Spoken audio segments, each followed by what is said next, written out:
Beneath the stars so bright, pull your hat down, make sure your cinch is tight. Horse is kinda snuffy, cold chill up your spine. You'll get your ass moving, son, we're burning daylight.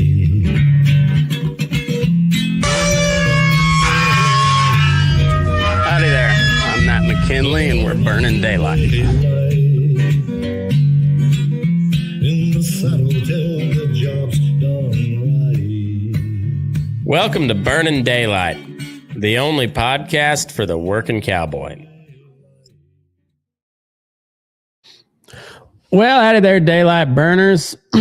Happy Thursday. Hope your day's treating you all right. This is the Friggin Farm Ranch Report for Thursday, April 9th, 2026. The dashboard's all lit up, but there's nothing really on fire just yet, hopefully. April live cattle close at 247.53. Feeders at 370.78. May corn 444.5. But diesel is still way on up. Cattle on feed at 11.85. 11.85 million head. And Plains drought numbers are sitting at 68% in D2 or worse. So the grass picture is still pretty ugly, but numbers are fresh. Board's pretty jumpy, and I got some horse news for you, and not in the typical gay, horse people are protesting type of way. No, I got some actual numbers for you, and I've got a tool coming that I think is going to be really, really neat. If you are a horse guy looking to get either buy or sell a horse and get a good idea what the price is, hit me up, and I might let you in on something a little early. Let you test some stuff out for me. Anyhow, this show today is brought to you by Lone Star Stockyards. Again, as always, last couple of shows, Lone Star Stockyards out of Wildorado, Texas. Cattle sale every Tuesday, and a pretty damn solid horse program to boot. This Saturday, April 11th, 11 a.m.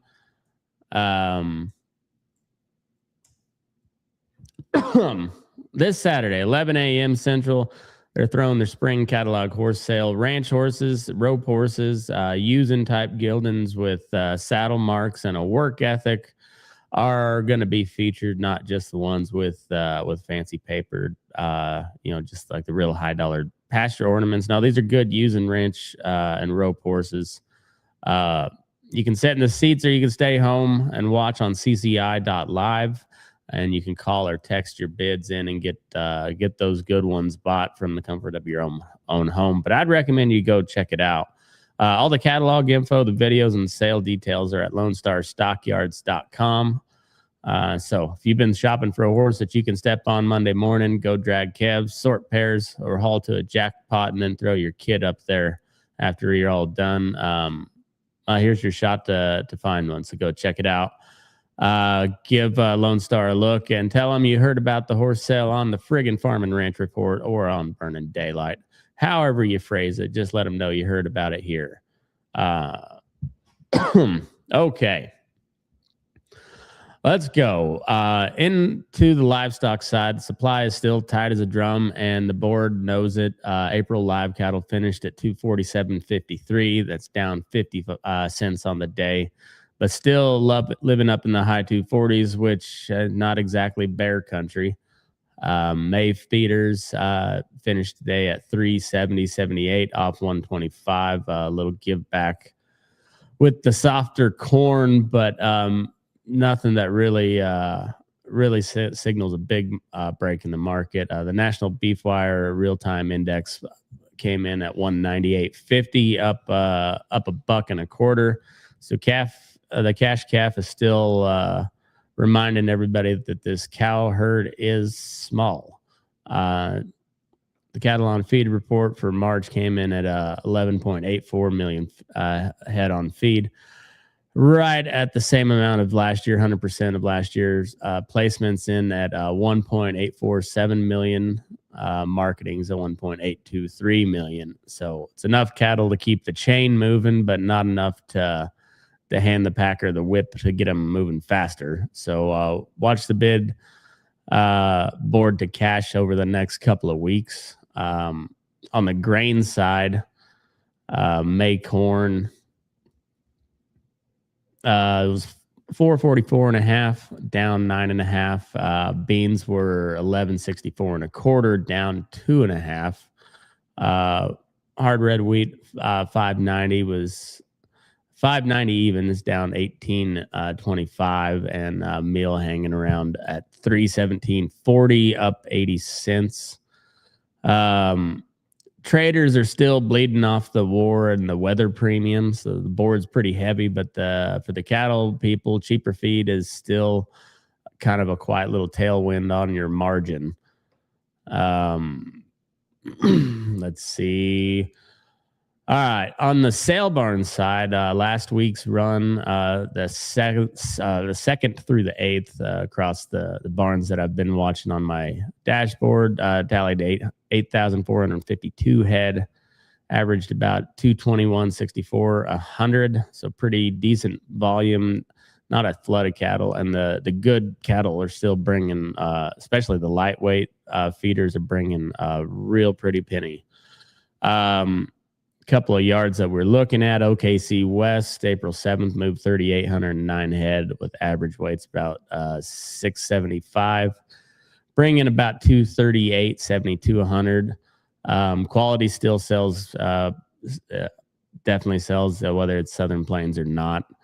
Clovis, New Mexico, April 8th, 1203, 612 pound average at 250.85. New Mexico pays up for the right kind of cattle.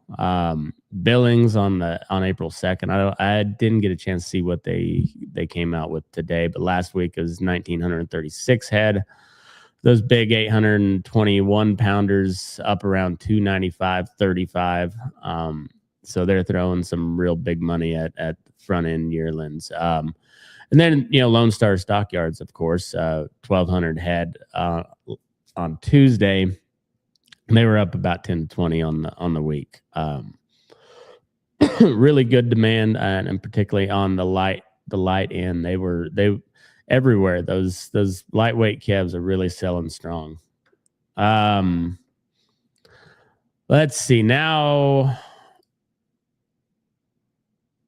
I guess on the cattle side, we mentioned that the JBS strike was over, and they went back to work on Monday. But I guess the labor negotiations on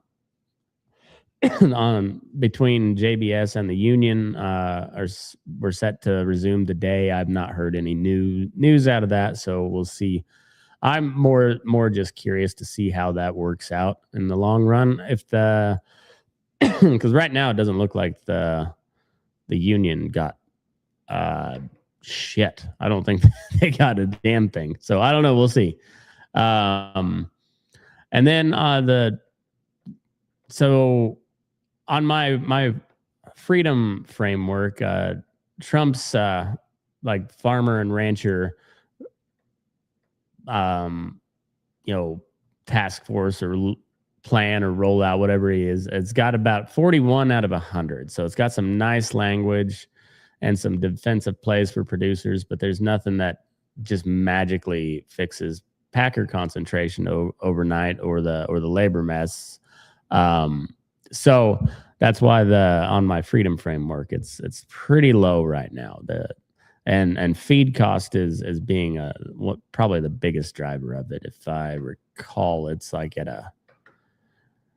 on my freedom framework, and that's just basically tells you what kind of a market you have.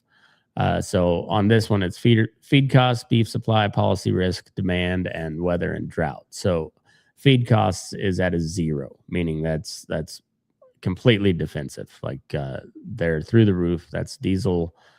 It's your corn. That's your soybean meal. All of it's up. Beef supply is at a 58, so it's a little bit on the plus side, but it's but we got a really tight cattle supply at the moment. Policy risks at a 48, so it's a heavily regulated environment, not very business friendly. Demand side though is very strong, so we got it's at 62 out of 100. And then Drought's at a 50%, 49% overall. That can vary greatly depending on where you're at, obviously, because there's some real bad droughts out there. So anyway, that's how my freedom framework works out. So we're at a 41 overall right now, and that's so pretty defensive. So you got to watch your stuff. All right, so this is the new segment on the horse market side. I've got on. So I'm developing this similar to what I built for what I call the Burning Daylight Report. But this one, I'm calling it a man about a horse. I got to see a man about a horse. Well, I'm trying to make it the most comprehensive horse marketing app tool that you can find. So it's right now I've got a lot of stuff on AQHA and a little bit about some of the other breeds. I'm just going in order of popularity throughout the country. And then I've got sale barn data. That's what I'm looking at today. So this is from a Man About a Horse app that I've developed. That is patent pending, trademark pending, all that stuff. So trademark, a Man About a Horse TM. So it says the cull market's got some real starch in it. So my cull market index is on a 0 to 1 is at a 0.62, up from 0.58 last week, with the kill floor buyers pushing into the 48 cents to 58 cents a pound range for the first time since early 2025. So that means your thin, old, crippled stock has a little more floor under it. So if you have to haul them to town, if it's that time and you don't want to put them down yourself, just there's definitely a market for them. Because Packer supply is tight, and these kill buyers are gonna have to reach a little bit. So, but the market signals by class based off the sale barn. This is mostly just loose horse sales through the sale barns. Looks like this off of that. The kill buyer floor was exactly that. 48 cents to 58 cents was the range. Average broke gildings were in the $1,200 to $2,800 range. Open grade mares were anywhere from $250 to $600. Unstarted yearlings were $150 to $500. Gentled BLM Mustangs, and so I say that because this is the ones that were freeze branded. So BLM Mustangs were $300 to $900 for the gentled ones, and then on the registered ranch broke quarter horse side, they went anywhere from 2,500 up into like 6,000-7,000 range. 6,000-7,000 range. You're welcome for all of that. Every one of you, you're welcome. So horses are worth some money. They're definitely worth some money, and the horse market is very segmented. So right now I'm focusing mostly on the Western horse market because that's what I know, so I'm trying to the way this app works is to try to make a lot more sense, make it a lot easier to figure out what the horse that you have is and what you're looking for and what the market for that type of horse is bringing at the moment. So some of the recent barns that we looked at, Fallon Livestock Exchange there in Fallon, Nevada, on April 5th, ran 34 head, averaged about $485 a head with a 52-cent kill floor, and the top private treaty was around $2,200. So desert sales where the broke ones sold and the thin ones still had a place to go. Shasta Livestock on April 4th moved 52 head. They averaged about $410 each.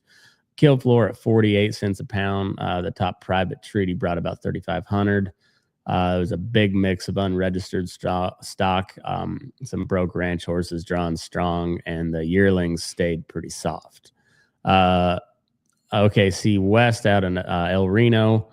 April 3rd was the biggest run on the sheet at 128 head, averaged 520 a head with kill floor at 55 cents. And the top private treaty bringing almost 4,800. So your quarter horse prospects and your ranch broke stock were getting paid. Your grade mares were pretty much ignored. In Enumclaw, Washington, I'm not sure. I think that's how you say it. Enum Claw. Enumclaw, Washington on April 2nd. There was 41 head that averaged 375. Oof. Kill floors at 45 cents. And the top private treaty brought about 1,800. The drafts and the draft crosses were moving, but the ponies and the minis were sitting, and the kill buyer was not having to pay up a whole lot, looked like. So bottom line is the cull floor is up. Broke ranch geldings and ranch broke quarter horses are still good as gold pretty much, and anything green, rank, or papered is kind of but useless is for riding is in the kill range. So yeah, if you got good broke ranch geldings and papered quarter horses that are broke, you're sitting on some pretty good money. Otherwise, it's kind of and then if you're looking for one that's real nice, a good using gelding that'll cross the water and it'll drag all the calves you want, go check out Lone Star Stockyards catalog sale this Saturday, 11 a.m. Central. It's exactly the type of place you'd find one you've been looking for. So let's move on to the energy and inputs. So EIA's April 6th print has the National On-Highway diesel at $5.64 a gallon. We covered that. That's up 24 cents on the week. West Texas Intermediate sitting around 98.40, so that's down $14 off the recent highs, but it's still looking to shoot up. I don't think it's really wanting to come down much, but the crude looks a lot friendlier than the diesel pump does, because the refinery lag is very real, and it always gets you on the way up. Fertilizer off the DTN retail tracker is DAP's at 682 a ton. Urea is 549, potash 398. Prime rate 775, 825, so nothing new there.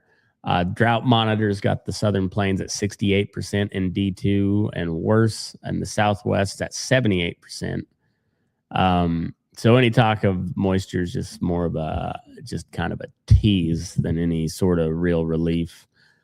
So all of that tied together with your high fertilizer, your high diesel, and not a whole lot of rain, it's a little dicey on that end. All right, let's get into the war reel.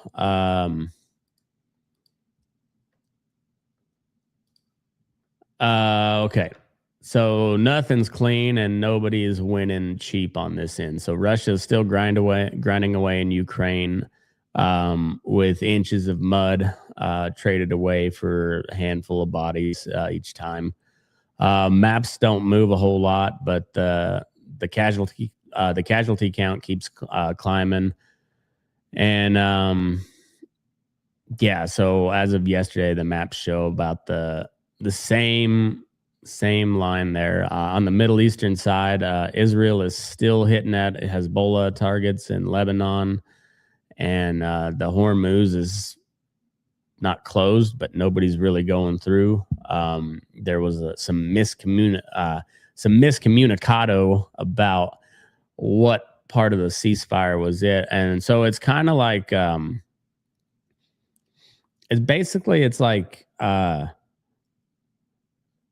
US and Iran are is like the parents of the driving the car. So it's like Trump and the Ayatollah are sitting in they're in a gay relationship in this picture, but like Trump would be driving the car and the Ayatollah's playing the mom character, and they're like, "Hey, you guys knock it off back there. Knock it the hell off."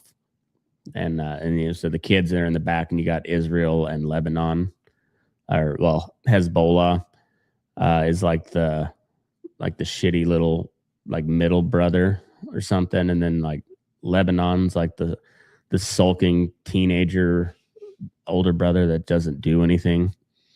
And then you got Israel, which is another brother, and they're like fighting each other. And you're like, "Hey, timeout, ceasefire," and they all agree to it. But then they're Hezbollah and Israel are still like getting jabs in back and forth. And you're like, "Hey, knock the fuck off, all right?" And they're just not.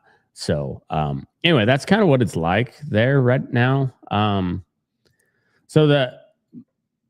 But the tanker traffic's been stalled and restarted enough times this week that you almost need like a time lapse, because I wonder how many times the ships were like stop. So I don't know. I don't know how that works. But the official line says ceasefire, but in reality, it's like it's like the two siblings in the back seat. It's like jabbing each other while the parents aren't looking. Okay, on the the open source stuff, they're all claiming some kind of win. So I talked a little bit about that. Nothing really new on that, because it is kind of outside of the Israel-Lebanon thing, which apparently was not part of the ceasefire, even though Iran said it was kind of, but both our government said no and Israel said no. I don't know. I don't know who to believe on that either. All right, but anyways, the main tie on that is the Hormuz is a choke point that really does matter, and it carries around 20% of the global oil, plus a big chunk of the fertilizer. And I've said this like every day for 2 weeks now, but 3 weeks, whatever. It's been true every single time. So every time that Strait looks like it's going to shut down or is shut down, you're looking at like another $10 to $20 ahead of diesel and feed risk on added to your cattle. So whether that hits you at the pump next week or next month or in the fertilizer bill down the road, who knows? But it will hit you eventually. And so let's hope the ceasefire deal holds and there can be an end to that whole nonsense. Okay, on the policy side of things, it's just kind of a death by a thousand cuts. There's nothing huge that's really sticking out that that's out of the ordinary that we don't already know about. But you got fuel and fertilizers squeezing small outfits hard enough that that people are backing off on expansion just to keep their banker at bay. Beef production for 2026 is charted to be at like 25, almost 26 billion pounds on the year, with slaughter is lagging on old expansions and a tight cow herd. Illinois is working on some mandates on B20. I'm not sure what that is, but and the Midwest overall is talking nitrogen cuts and safety nets. So that means more complexity for anybody that grows their own feed or sells to plants in that area. So our policy risk meter was sitting at 48 out of 100. it's enough to matter, and it's not enough to panic yet, but it's definitely something you got to watch pretty much all the time. And a lot of it has to do with a bunch of idiots who have no clue what it means to farm or ranch or raise anything agriculturally, writing all the rules that mandate how you're supposed to do all that. So yeah, that's how the policy meter on the Freedom Index is shaking out. 48 out of 100. The farm bill's still not going anywhere. We'll update you as that moves on. But if you would like to know more about this horse app that I'm building, please do send me a message, send me an email, or head over to burninDaylight.substack.com. Subscribe there and send me a message, or you can email me. That's matt@burnin-daylight.com. Please go support the sponsors, Lone Star Stockyards. If you have a sale barn that you think would be a great fit with our show, please send them my way as well. I'm trying to focus on the cash market and feature as many sale barns as I can. So that's my plan going forward. All right. On this day in history, April 9th, 1865, Robert E. Lee finally threw in the towel at Appomattox Courthouse, and Ulysses S. Grant accepted his surrender, and then he told the boys they could keep their horses and mules so they had something to plow with when they got home. There was a whole lot of big speeches in that war, but that one line, keep your horses and go plow, is about the closest that any politician has ever came to understanding the average rancher, farmer, person involved in agriculture. That was probably the closest anyone throughout our short history of the United States ever came to understanding the average person, I think. At least on a presidential scale. All right, so quick recap before we head out. Live cattle came in at 247.53. Horses are drawing a lot stronger cull floors, and solid using horses are just gold at the sale barns right now. Lone Star's catalog sale on Saturday. Go check them out.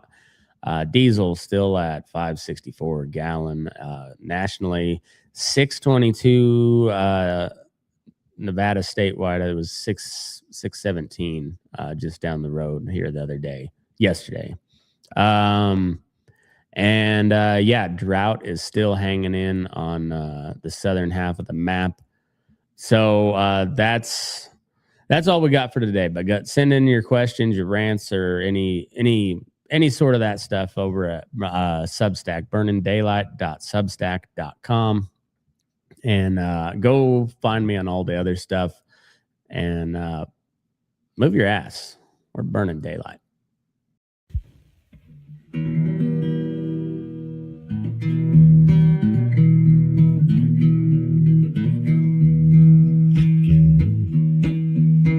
Your eyes up in the morning beneath the stars so bright. Pull your hat down, make sure your cinch is tight. Horses kinda snuffy, cold chill up your spine. We'll get your ass moving, son, we're burning daylight. Burning daylight. Burning daylight. In the saddle till the job's done right.